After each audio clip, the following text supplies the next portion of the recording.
News की team के साथ बातचीत करने के लिए मौजूद है युवा बीजेपी कार्यकर्ता राकेश भारद्वाज। उनसे जानने की कोशिश करते हैं कि जो कुरुक्षेत्र पीपली कांड में किसानों पर जो अत्याचार किया गया और गुरनाम सिंह चुडूनी जो कि किसानों के नेता बन करके उनके साथ एक राजनीतिक चाल चल रहे हैं, ये सभी पहलुओं को लेकर उनसे बातचीत करेंगे। सबसे पहले तो इंडिया क्राइम न्यूज़ के साथ बातचीत करने पर आपका हार्दिक स्वागत करते हैं। नमस्कार जी। सर, जिस तरह से कुरुक्षेत्र पीपली में वहाँ पर जो है किसानों पर लाठीचार्ज हुआ और उसके बाद जो मीटिंग चल रही है बार बार किसानों की तरफ से जो अनेक दल बने हुए हैं, उसके बारे में आपका क्या विचार है? रमेश जी, सबसे पहले जो पीपली में किसानों पे लाठीचार्ज हुआ, मैं उसकी घोर निंदा करता हूँ। हम इसके बिल्कुल खिलाफ थे जी।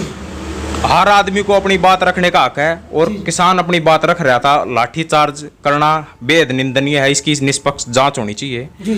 और हम इसकी जांच के लिए आखिरी सिरे तक जाएंगे जी। रही दूसरी बात, पीपली में किसानों को जो लीडरशिप कर रहा था वो गुरनाम सिंह चुडनी कर रहा था जी। उसने एक अपना सुनियोजित ढंग से एक तरीका अपनाया कि किसानों को बरगलाया। अभी अध्यादेश जारी भी नहीं हुआ है, आया भी नहीं है, ढंग से पढ़ा भी नहीं है। उसने उनके आगे झूठ बोला कि एमएसपी नहीं रहेगा, मंडियां नहीं रहेंगी, धान नहीं खरीदा जाएगा। इस तरीके की कोई बात नहीं है। हमारे माननीय कृषि मंत्री नरेंद्र सिंह तोमर जी ने लोकसभा में भी कहा है एमएसपी था, है और आगे भी रहेगा। मंडियां हैं, आगे भी रहेंगी। और हमें ये समझ नहीं आ रहा, अगर वो आदमी सिरसा में धरने पर किसान बैठे हैं जी, वहाँ क्यों नहीं बैठ रहा? दिल्ली में वो क्या करने गया जी। वो गुपचुप तरीके से पहले धर्मवीर सिंह जी के साथ मिलने की उसने कोशिश करी जी। सांसद हैं जो भैणी के, उन्होंने उसको टाइम नहीं दिया जी। 26 संगठन दिल्ली में आए हुए थे नरेंद्र सिंह तोमर जी जो कृषि मंत्री भारत सरकार हैं उनसे मिलने के लिए। ये उनकी मीटिंग में क्यों नहीं गया जी? ये गुपचुप तरीके से कभी ओम प्रकाश धनखड़ जी के पास, कभी धर्मवीर सिंह जी के पास, कभी कृषि मंत्री जेपी दलाल हरियाणा सरकार के पास गुपचुप तरीके से अपना समय मांग रहा था जी। और इसकी साजिश यही थी कि ये नीचे नीचे किसानों का सौदा करने जा रहा था जी। और जो हमारे नेता हैं उदय भान मलिक जी, इन्होंने एक किसानों को बेचने वाला एक चोर पकड़ा है दिल्ली में जी। और इसकी सारी साजिश का पर्दाफाश भी कराया जी। सोचने वाली बात यह है कि ये जब 17 संगठन हरियाणा के किसानों के, ये वैसे तो उनको कह रहा है कि मैं दिल्ली में धरना करेंगे, हम धरना करेंगे, वहाँ धरना करेंगे, और ये गुपचुप तरीके से मिल रहा है जी।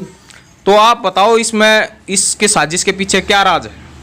गुरनाम सिंह चुडूनी जो है उन पर आरोप लगा है कि उन्होंने पहले जो है आम आदमी पार्टी जो है उसकी सीट पर सांसद का चुनाव लड़ा है, तो उन पर जो है किसानों को बेचने का जो आरोप लगा है उसमें आप कितनी सच्चाई मानते हैं? गुरनाम सिंह चुडनी एक पीपली का रजिस्टर्ड आड़ती है जी जी। उसने एक ऐसी पार्टी से इलेक्शन लड़ा है, आपको याद हो SYL पे केजरीवाल का पंजाब इलेक्शन में बयान था कि हम SYL की एक भी बूंद हरियाणा को नहीं देंगे, आप सबको याद होगा। फिर उस पार्टी से कोई किसान लीडर कैसे जुड़ सकता है जी। वो भी हरियाणा का। SYL का पानी हरियाणा की रीढ़ की हड्डी, अगर वो मिल जाए तो हमें बहुत ही ज्यादा फायदा होगा हमारे किसानों को जी। और उसकी पार्टी का मुखिया कह रहा है कि हम उनको एक बूंद पानी हरियाणा को नहीं देंगे जी। और ये फिर उसी पार्टी से इलेक्शन लड़ रहा है जी। नतीजा तो इसको भुगता, 2000 से ऊपर वोट नहीं आई जी। और फिर मैं तो इसको किसान नेता मानता ही नहीं। जब ऐसी पार्टी विचारधारा से ये जुड़ा है तो ये किसान नेता कहाँ है जी? आप बताओ। उन्होंने बताया, जब एक पत्रकार से वो इंटरव्यू कर रहे थे तो उन्होंने कहा कि ये मेरी अकेले की लड़ाई नहीं है, ये किसानों की लड़ाई है, इसको किसी बिजनेस और किसी पार्टी से जोड़ करके ना देखा जाए। बिजनेस पार्टी से तो इसलिए जोड़ रहे हैं जी क्योंकि जब दिल्ली में 17 संगठन हरियाणा किसानों के जा रहे थे तो ये उनको एक साथ लेके क्यों नहीं चला? बंद कमरे में ये मीटिंग करना क्यों चाहता है जी। और अकेले मिलने का इसका क्या ताल्लुक है जी। इस बात से हमें शक हुआ कि ये कहीं ना कहीं किसानों का सौदाबाजी करने के लिए जा रहा है। इसने पहले भी कहीं किया है, एक शुगर मिल में इसका पहले भी नाम आया था कि इसने किसानों को बहका के वहाँ ले गया, क्योंकि वहाँ किसानों का 34 करोड़ रुपया बकाया था।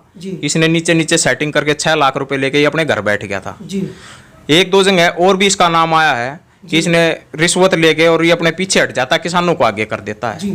पीपली में जो ये लाठीचार्ज हुआ, क्या लाठीचार्ज इसका लाठी लगी है, इसने 85-85 साल के बुजुर्गों को बहका के आगे कर दिया, उनको लठ लगवा के और आप पीछे लग गया, अपनी राजनीति चमका रहा है ये आदमी। तो गुरनाम सिंह चटूनी जो है वो कहते हैं कि जो किसान के रूप में जो दूसरा दल आया है वो जो है बीजेपी के नुमाइंदे हैं, इस तरह के आरोप लगाए गए हैं, इसमें कितनी सच्चाई है?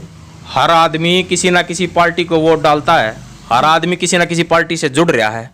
तो वो जरूरी थोड़ी है कि अगर मैं खुद बीजेपी कार्यकर्ता हूं तो ये थोड़ी है कि मैं किसान नहीं हूं, मैंने भी दान लगा रखे हैं, मैं भी किसी ना किसी किसान संगठन से जुड़ रहा हूं। तो ये कहना उसका सरासर गलत है। वो एक मात्र किसानों का मसीहा नहीं है कि उसके इशारे पे किसान धान बोता है, फसल बोता है अपनी, ये कहना उसका गलत है। 17 संगठन ऐसे हैं हरियाणा में रजिस्टर्ड हैं जो किसानों की लीडरशिप करते हैं और हर आदमी किसी ना किसी पार्टी से जुड़ रहा है और ये उसका कहना सरासर गलत है जी। तो ये थे राकेश भारद्वाज जी, बीजेपी के युवा कार्यकर्ता हैं। उन्होंने बताया कि जो अब तक का जो फैसला हुआ किसानों को लेकर उसमें कितनी सच्चाई है। आप इन विचारों से सहमत हैं या नहीं, अपनी राय जरूर दें। इंडिया क्राइम न्यूज़ के साथ कैमरामैन सुनील पांचाल के साथ रमेश मलिक। जय हिंद, जय भारत। इंडिया क्राइम न्यूज, जुल्म के खिलाफ।